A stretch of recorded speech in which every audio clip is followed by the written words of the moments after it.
ಆತ್ಮೀಯರೇ, ನಿಮ್ಮ ಮಹಾವೀರ್ ಮಾಡುವ ವಂದನೆಗಳು.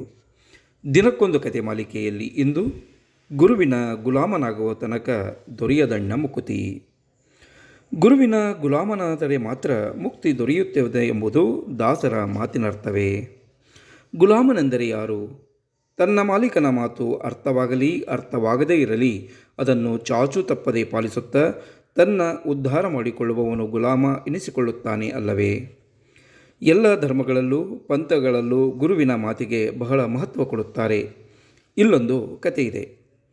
ಧರ್ಮ ಸಿದ್ಧಾಂತದ ಗ್ರಂಥಗಳನ್ನು ಒಬ್ಬಾತ ಸ್ವತಂತ್ರವಾಗಿ ಅಧ್ಯಯನ ಮಾಡುತ್ತಿದ್ದ.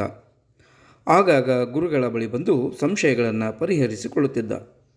ಒಮ್ಮೆ ಆತ, ಈ ಪುಸ್ತಕದಲ್ಲಿ ಪ್ರಾರ್ಥನೆಗೆ ಕುಳಿತುಕೊಳ್ಳುವ ರತ್ನಗಂಬಳಿಯ ಮೇಲೆ ಹೆಂಡವನ್ನು ಚಿಮುಕಿಸು ಎಂದು ನಿನ್ನ ಗುರು ಹೇಳಿದರೆ ಅದನ್ನು ಮಾಡಬೇಕು ಎಂದು ಬರೆದಿತ್ತು. ಇದನ್ನು ಅರ್ಥೈಸಿಕೊಳ್ಳಲು ಕಷ್ಟವೆನಿಸುತ್ತಿದೆ ಎಂದು ಗುರುಗಳ ಹತ್ತಿರ ಕೇಳಿದ. ಗುರುಗಳು, ಅಧ್ಯಯನ ಮುಂದುವರಿಯಲಿ, ಈ ವಿಷಯ ಸಕಾಲದಲ್ಲಿ ಅರ್ಥವಾಗಬಹುದು ಎಂದರು. ಶಿಷ್ಯ ಸ್ವ ಅಧ್ಯಯನವನ್ನು ಮುಂದುವರಿಸಿದ. ಕೆಲವು ದಿನಗಳ ನಂತರ ಗುರುವಿನಿಂದ 2 ಕಾಗದಗಳು ಬಂದವು. ಮೊದಲನೆಯದಲ್ಲಿ, ನಿನ್ನ ಬಳಿ ಇರುವ ಹಣವನ್ನೆಲ್ಲ ನಿಮ್ಮ ಊರಿನಲ್ಲಿರುವ ವೇಶ್ಯಾಗೃಹ ನಡೆಸುವವನ ಕೈಗೆ ಕೊಟ್ಟುಬಿಡು ಎಂದು ಬರೆದಿತ್ತು. ಕಾಗದವನ್ನು ಓದಿದ ಆತ ಮಾನಸಿಕ ಆಘಾತಕ್ಕೊಳಗಾದ. ಮುಕ್ತಿಪಥದಲ್ಲಿರುವವರಿಗೆ ಇಂತಹ ಅನೀತಿಯುತ ಸೂಚನೆ ಕೊಡುವ ಗುರು ಸಭ್ಯಸ್ಥರೇ ಎಂದೆಲ್ಲ ಚಿಂತಿಸತೊಡಗಿದ. 2ನೆಯ ಕಾಗದವನ್ನು ಓದಲೂ ಇಲ್ಲ. ದೀರ್ಘ ಚಿಂತನೆಯ ನಂತರ ಗುರುವಿನ ಸೂಚನೆಯನ್ನು ಕಾರ್ಯಗತಗೊಳಿಸಿ ನೋಡಿಬಿಡೋಣವೆಂದು ತೀರ್ಮಾನಿಸಿದ. ತನ್ನಲ್ಲಿದ್ದ ಹಣವನ್ನೆಲ್ಲ ತೆಗೆದುಕೊಂಡು ಅವರಿವರಲ್ಲಿ ವಿಚಾರಿಸಿ ವೇಶ್ಯಾಗೃಹಕ್ಕೂ ಹೋದ. ಅದನ್ನು ನಡೆಸುವವನ ಕೈಗೆ ಅಷ್ಟೂ ಹಣವನ್ನು ಹಾಕಿದ. ಇಷ್ಟೊಂದು ಭಾರೀ ಮೊತ್ತದ ಹಣವನ್ನು ಕಂಡು ಆಶ್ಚರ್ಯಗೊಂಡ ವೇಶ್ಯಾಗೃಹ ನಡೆಸುವಾತ, ನೀವು ಇಷ್ಟೊಂದು ಹಣ ಕೊಡುವುದಾದರೆ ನಮ್ಮಲ್ಲಿರುವ ಅತ್ಯಂತ ಸ್ಫುರುದ್ರೂಪಿ ಹೆಂಗಸನ್ನು ನೀವು ಕರೆದೊಯ್ಯಬಹುದು ಎಂದು ಹೇಳಿ ಒಬ್ಬಾಕಿಯನ್ನು ಕರೆದು, ಇವರು ನಿನ್ನನ್ನು ಕೊಂಡುಕೊಂಡಿದ್ದಾರೆ, ಇಂದಿನಿಂದ ಇವರೇ ನಿನ್ನ ಮಾಲೀಕರು, ನೀನು ಇವರೊಂದಿಗೆ ಹೋಗಬಹುದು ಎಂದು ಹೇಳಿ ಕಳುಹಿಸಿಕೊಟ್ಟ.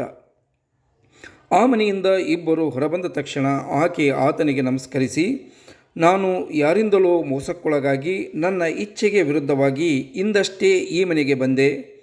ನೀವು ನನಗೆ ಇಲ್ಲಿಂದ ಮುಕ್ತಿ ಕರುಣಿಸಿದಿರಿ, ನಿಮಗೆ ನಾನು ಚಿರಋಣಿ ಎಂದು ಹೇಳಿ ಆತನಿಗೆ ನಮಸ್ಕರಿಸಿ ಹೊರಟು ಹೋದಳು. ಆಕೆ ಹೊರಟು ಹೋದ ಮೇಲೆ ಆತ 2ನೇ ಪತ್ರವನ್ನು ತೆಗೆದು ಓದಿದ.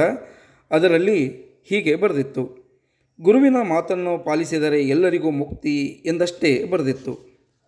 ಗುರುವಿನ ಆಜ್ಞೆಯನ್ನು ಪಾಲಿಸಿದ್ದರಿಂದ ಅಮಾಯಕ ಹೆಣ್ಣು ಸಹ ಮುಕ್ತಿ ಪಡೆದಳು.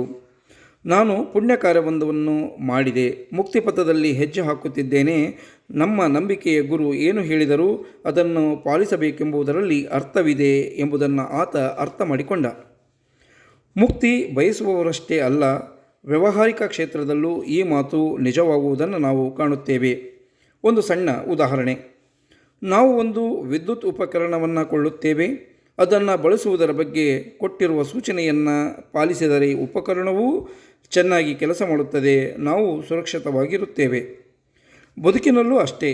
ನಾವು ಗುರುಗಳೆಂದೋ ಮಾರ್ಗದರ್ಶಕರೆಂದೋ ಆಯ್ಕೆ ಮಾಡಿಕೊಂಡಿರುವವರು ಕೊಡುವ ಸೂಚನೆಯ ಹಿಂದಿನ ಮಾತು ನಮಗೆ ತಕ್ಷಣ ಅರ್ಥವಾಗದಿದ್ದರೂ ನಾವು ಅದನ್ನು ಪಾಲಿಸುವುದು ಅರ್ಥಪೂರ್ಣವಾಗಬಹುದು ಮತ್ತು ಅನರ್ಥದಿಂದ ನಮ್ಮನ್ನು ಪಾರು ಮಾಡಬಹುದು. ಆದರೆ ನಮ್ಮ ಆಯ್ಕೆ ಪರಿಪೂರ್ಣವಾಗಿರಬೇಕು ಅಷ್ಟೇ.